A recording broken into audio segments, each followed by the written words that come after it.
இன்றைக்கு தமிழ்நாட்டில் அக்டோபர் மாதம் முடிய போகிறது. நவம்பர், டிசம்பர், ஜனவரி, பிப்ரவரி, மார்ச், ஏப்ரலில் தேர்தல். அப்போ கிட்டத்தட்ட எவ்வளோ நாள் இருக்குன்னா 150 அல்லது 160 நாட்கள் தான் இருக்குது. நம்ம இதை மாதம் வருடம் என்றெல்லாம் போய் சொல்லக்கூடாது. ஏன்னு சொன்னால் ஒரு 150 நாள் இருக்கிறது. இதுக்கெல்லாம் முடிவாகிறது வேட்புமனு தாக்கல்லாம் ஒரு 125 நாள் தான். 130 நாட்கள் வைத்துக்கொள்ளலாம், அல்லது 140 நாட்களுக்குள் கூட்டணிகள் உருவாகிடணும்.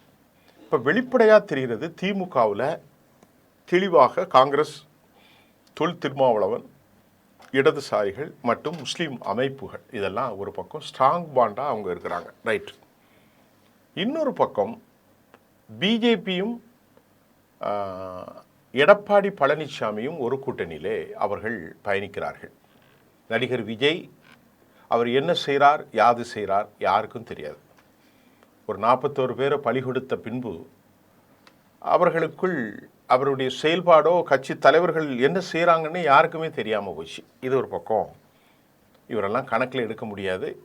இது வந்தாலும் பிரயோஜனம் இருக்குமா என்ற கேள்வி பல மாதிரி இருக்குது. இவரை கூட்டணிக்குள் கொண்டு வருவதற்கு அதிமுக முயற்சி செய்வதென்ற ஒரு செய்தி யூகமாகவும், பாரதிய ஜனதா வலியுறுத்துவதாகவும் மற்றொரு செய்தி யூகமாகவும் செயல்படுகிற நேரத்தில் இவர் பாஜக கூட்டணிக்கு செல்ல சான்ஸ் இல்லை, ஆனால் அதிமுகவுக்கு செல்ல வாய்ப்புகள் இருக்கிறது அப்படின்னு சொல்கிறாங்க. அதை விட்டுருங்க. இதில் நம்ம அந்த விஜயதரணியை பற்றி மிக முக்கியமான செய்தி கிடைத்திருக்கிறது. ஏன் அப்படின்னு சொல்லி பார்த்தா, அவர் காங்கிரஸ் கட்சியினுடைய மகளிர் பிரிவில் ஒரு பெரிய வழக்கறிஞராக செயல்பட்டவர். டெல்லியில் நேரடியாக ராகுல் காந்தி, சோனியாவை சந்திக்கக்கூடியவர். அது மட்டும் இல்லாமல் தமிழ்நாட்டில் இருக்கக்கூடிய தலைவர் இளங்கோவனோடு அவருக்கு ஏராளமான மோதல்கள் நடந்தது.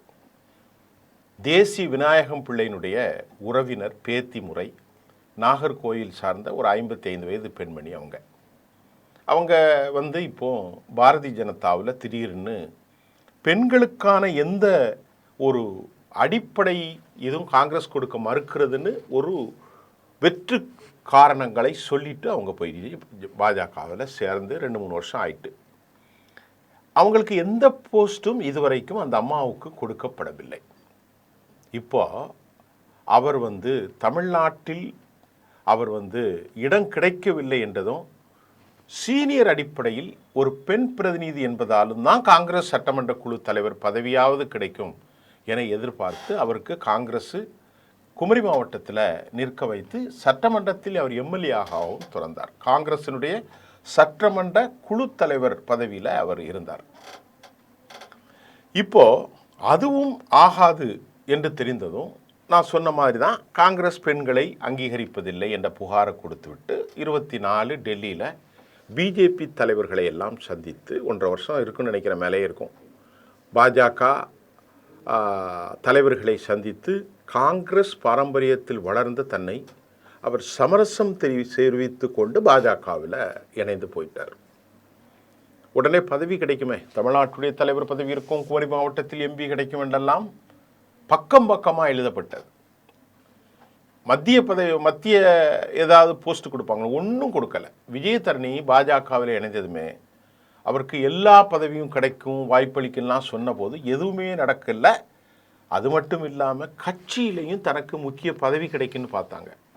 ஆனால் அண்மையில் அதுவும் அவருக்கு கிடைக்காது. ஆனால் அண்மையில் மாநில பாஜகவுக்கு ஒரு புதிய நிர்வாகிகளை நியமித்த போது கூட இவரை கணக்கிலே சேர்த்துக்கிடல. பாஜக விஜயதரணி 2வது விஜய் கட்சியில் இணைய போகிறாருங்கிறதெல்லாம் புரளிகள் வழக்கம் போல் எழுதப்பட்டு கொண்டே இருக்கிறது. செய்திகளும் இன்றைக்கு அவரை குறித்து தொடர்கிறது. இந்த நிலையில் தொடர்ச்சியாக 3 முறை விஜயதரணி கை சின்னத்தில் போட்டிட்டு விளவங்கோடு தொகுதியில் அவர் எம்எல்ஏவாக இருந்தார். பிஜேபியில் இணைகின்ற போதும் அவர் தான் எம்எல்ஏ. இந்த முறை அவர் தாமரை சின்னத்தில் போட்டியிட வைக்க பாரதிய ஜனதா தரப்பில் ஆலோசனை நடந்து வருவதாக சொல்கிறார்கள். குமரி மாவட்டத்தை பொறுத்தவரை காங்கிரஸ் கட்சிக்கான ஒரு தனித்த செல்வாக்கு இருக்கிறது. அங்கே கிறிஸ்தவர்கள் அதிகமாக இருக்கிறார்கள், நாடார்கள். அதை போன்று இந்து நாடார்களும் இருக்கிறார்கள்.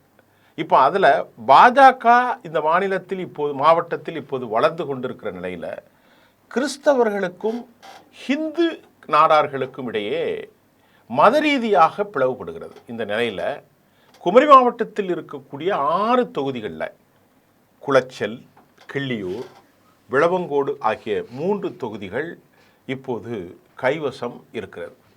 வரும் தேர்தலில் குமரி மாவட்டத்தில் உள்ள 6 தொகுதிகளுமே அனைத்து முக்கிய கட்சிகளுமே கடுமையான போட்டி நிலவுகிறது. இதில் பிஜேபி தரப்பில் நாகர்கோவில், பத்மநாபபுரம், விளவங்கோடு தொகுதிகளை குறிவைத்து களப்பணி தற்போது செய்யப்பட்டு வருகிறது.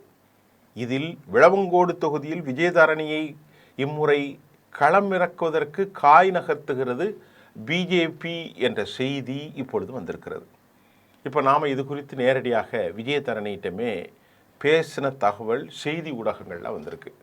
அதுக்கு அவர் என்ன பதில் சொல்கிறார் அப்படின்னா, விளவங்கோடு தொகுதி மக்கள் என்னை தங்கள் வீட்டுடைய செல்ல பிள்ளையாகத்தான் கருதுகிறார்கள். நான் பாஜகவுக்கு மாறினாலும் 12 வருஷத்துக்கு மேலாக நான் தொகுதியில் செய்து கொடுத்த வளர்ச்சி பணிகளால் மக்கள் மத்தியில் நல்ல பேரை சம்பாதிச்சிருக்கிறேங்கிறாங்க விஜயதரணி அம்மா அவர்கள். அதனால் விளவங்கோடு மக்கள் எப்போதும் எனக்கு தான் ஆதரவளிப்பார்கள். அது நான் பாஜகவினுடைய தேசிய பொறுப்பு மற்றும் எம்பி சீட் உள்ளிட்டவற்றை நான் விரும்பினாலும் எனக்கு எப்போது எதனை கொடுக்கணும் என்பது தலைமைக்கு தெரியுங்க. அவர்கள் கொடுக்கும் நேரத்தில் கொடுப்பதை நான் ஏற்றுக்கொள்வேன் அப்படின்னு ஒரே போட்டார். இப்போ நேற்று முன்தினம் அப்படின்னா என்ன அர்த்தம் சொல்கிறாரு? எனக்கு தேவைதான், நீங்கள் கொடுக்குறத கொடுங்க அப்படின்னு கொஞ்சம் அவர் ரொம்ப பணிவோடு பொலைட்டாக தன் கருத்தை வைத்திருக்கிறார். அதனால் இப்போ பாஜக என்ன பண்ண போகிறாங்கன்னா, பாரதிய ஜனதா இப்போ நம்ம இதுக்கு அல்லாத ஒரு செய்தி என்ன கிடைச்சிருக்கு அப்படின்னா, அவங்க அநேகமாக எடப்பாடி பழனிசாமிக்கும் அவருக்குள் மோதல் வரப்போகிறது. நிதிஷ்குமார் விவகாரத்தை எல்லாம் நான் சொன்னேன், மற்ற விஷயத்தெல்லாம் சொல்லிக்கிட்டு இருக்கேன்.